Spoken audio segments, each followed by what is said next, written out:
Bonjour, notre chronique vidéo de la semaine est consacrée à Jean-Luc Mélenchon, l'homme en forme dans les sondages, l'homme qui sort de l'impasse de la gauche. 2 mois après l'annonce surprise de sa candidature à l'Élysée, Jean-Luc Mélenchon est en passe de gagner son pari.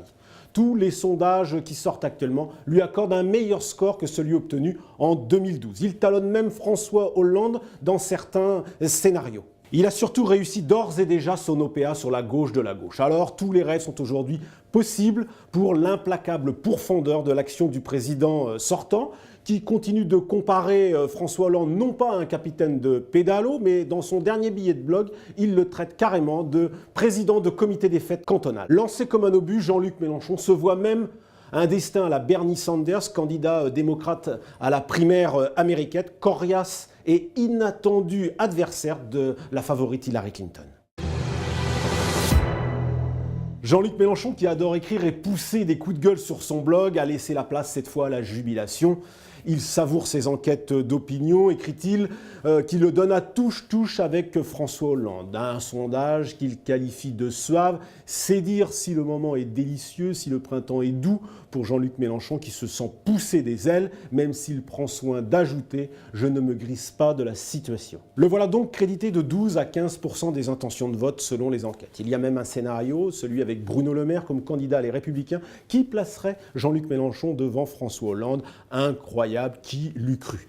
Évidemment, ce ne sont que des sondages, des photographies d'un instant et la campagne n'a pas encore commencé. Mais elles permettent à Jean-Luc Mélenchon de se mettre sur orbite, de prendre l'ascendant de la gauche et en quelque sorte de prendre date avant le début de la campagne présidentielle.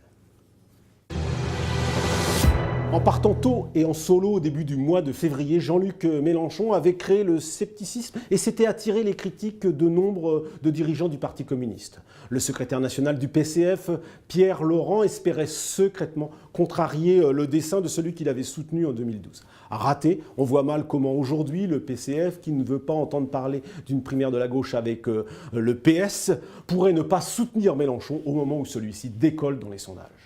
Chez les écolos, la situation est encore plus compliquée. Europe Écologie Les Verts, ou ce qu'il en reste, n'a cessé de se mélenchoniser tout au long du quinquennat. Et leur candidate potentielle, Cécile Duflot, est à la fois inaudible et marginalisée dans les sondages où elle recueille un piteux 1%. Jean-Luc Mélenchon a donc un boulevard devant lui. Il lui reste à réunir les 500 signatures pour valider sa candidature, ce qui ne sera sans doute moins aisé qu'en 2012.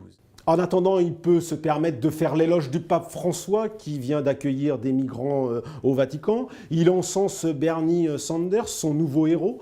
En 2012, c'était Hugo Chavez. 4 ans plus tard, c'est donc le vétéran démocrate américain, une sorte de gauchiste version US qui lui servirait de modèle. Mélenchon, l'anti-américain primaire, le candidat à la présidentielle soutenu par les communistes, rêve de rencontrer son nord-américain préféré, comme il dit, le monde à l'envers.